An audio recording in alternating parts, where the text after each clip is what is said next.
দীর্ঘ 50 বছর পর ভুতুড়ের বাড়ি পরিষ্কার করে নিলাম। দেখতেই পাচ্ছেন কত আবর্জনা বাসার ভিতরে, খাটের তলায়, তারপরে ঝুল, বিছানা এলোমেলো। আসলে কিন্তু এটা দেখতে ভূতের বাড়ি মনে হচ্ছে। আসসালামু আলাইকুম, কেমন আছেন সবাই?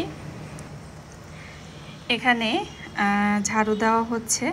আর এই যেগুলো বের হয়েছে না, এগুলো সব খাটের তলাতে ছিল। তাহলে বলতে পারেন যে এত ময়লা যে খাটের তলে ছিলে, তুমি কোথায় ছিলে? আমি কিন্তু এই বাসাতেই ছিলাম। তাহলে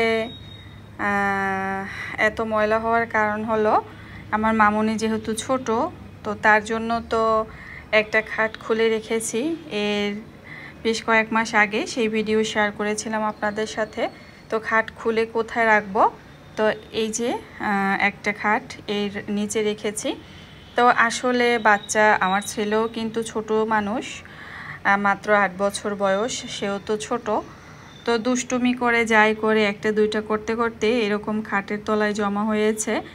আর ওই যে অন্য খাটের চালি ছিল, সেগুলো তো আর সব সময় এপাশ ওপাশ করা যেত না, যার কারণে একটা একটা করতে করতে এরকম হয়ে গিয়েছে। এরপর এদিকে দেখতে পাচ্ছেন ঝুল পড়ে আছে। আমি সারা ঘরের ঝুল পরিষ্কার করে নিয়েছি। আর পরিষ্কার করার আগে আমি শুধু দেখছিলাম আর ভাবছিলাম যে এই কি আমি সেই যার ঘরে বা ফার্নিচারে কখনো কোনো রকম ময়লা পড়ার আগেই সাথে সাথে পরিষ্কার করে ফেললাম।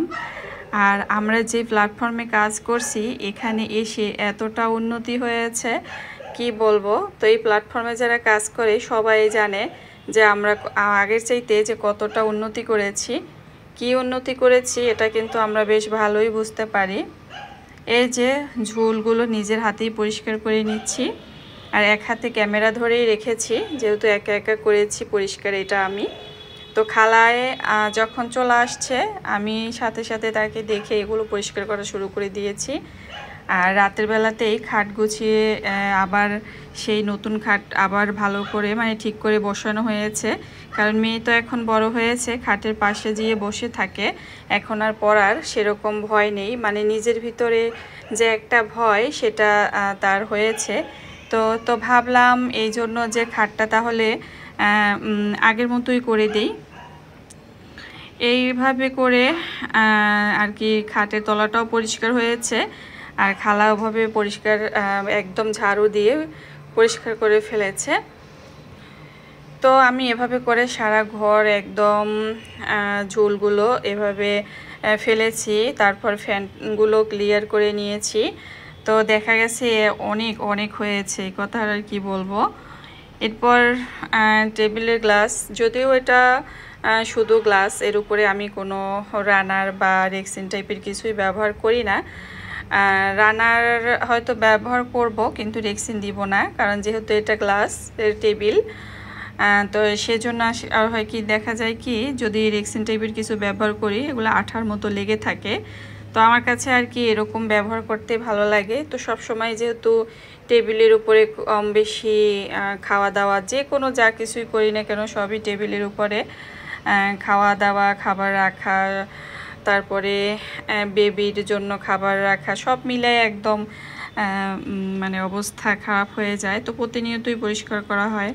আর এই তো দেখতে পাচ্ছেন যে বলেছিলাম খাট মাইমুনার জন্য কিন্তু খুলে ফেলেছি। ওর বিছানা নিচে ছিল এতদিন এইভাবে, তো এটা তুলে নিয়েছি।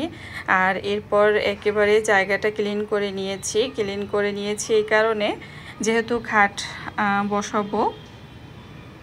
তো খাট বসানোর জন্য আবার ভালো করে ক্লিন করা হয়েছে, কারণ বসানো হয়ে গেলে তো আর এখানে প্রতিদিন মোছা হবে না, এই জন্য আর কি পরিষ্কার করে নেওয়া। তো রাতের বেলাতেই জিসানের বাবা এগুলো গুছিয়ে নিয়েছিল। আর মেয়ে যখন মানে আগের চেয়ে তো এখন বড় হয়েছে, তো সে আর কি তার ভিতরে অন্যরকম একটা আনন্দ কাজ করছে, মানে এখানে সে নতুন কিছু একটা দেখছে এমন মনে হচ্ছে। তা আমি কিন্তু এটা নিয়ে বলাবলি করছিলাম, জিসানের বাবা বলতেছে আসলে তোমার মেয়ের কাছে তো এটা নতুনই, কারণ সে তো এতদিন নিচে খাট দেখেছে, উপরে তো দেখেনি। আর এই যে মামুনির নাকে একটু ব্যথা, তো আলহামদুলিল্লাহ আগের চাইতে অনেকটাই সুস্থ হয়ে গিয়েছে। এটা পরে ব্যথা পাইনি, একটা বিচির মতো হয়েছে, সেখান থেকে আর কি এমনটা হয়েছে। তো তার সাথে এখন বর্তমানে নাকটা আরও একদম মানে অনেকটা ঘুচিয়ে গিয়েছে ব্যথা। তো এই তো সে আবার নতুন বিছানা পেয়ে এভাবে লাফালাফি করছে, দুই ভাই বোন, মানে তাদের আর কি অন্যরকমের আনন্দ। তো এই রাতের বেলাতেই আমরা কিন্তু এই কাজগুলো করে নিয়েছিলাম, আর সকালে এই ঘর দুয়ার পরিষ্কার করা এগুলো কাজ ছিল। তো রাতের বেলা পরিষ্কার করতে করতে জিসানের বাবা এতটাই ক্লান্ত হয়ে গিয়েছিল, তো সে রাতে আমরা সবাই আবার মানে খাওয়া দাওয়া করার পরে যেহেতু কাজগুলো করা হয়েছিল, তো সবাই আবার ডিম পোস্ট করে আমরা খেয়েছি। তখন আমি রেশমা আপুর মম রেশমা, সে আপুর লাইভে ছিলাম, তো আপুর সাথে বললাম আর হাসাহাসি করলাম। আপুও শুনে হাসলো যে এত রাতে ডিম খেয়েছো, কি ব্যাপার। তো আসলে তো যাই হোক, ভালোই লাগছিল। আর এই তো দুই ভাই বোনের দুষ্টুমি। তো বললাম যে মানে এটা মনে হয় দেখে যে ভূতের বাড়ি, কারণ দীর্ঘ 50 বছরও মনে হয় যেন পরিষ্কার করা হয়নি। দেখতে পেয়েছেন কেন বলেছি আসলে এই কথাটা। আর এত ময়লা ছিল বাসার ভিতরে, কি বলবো। বাসা বাড়ি এমন একটা জিনিস, আর টাইলস, মানে টাইলসের যাদের বাসা আছে তারা তো সবাই বুঝতে পারেন, সামান্য কিছুতে ময়লা হলে একেবারে মেচাকার হয়ে যায়, কি যে বাজে লাগে দেখতে। আবার যখন সেটা পরিষ্কার করা হয় তখন কিন্তু আবার নতুন ঝকঝকে চকচকে হয়ে যায়।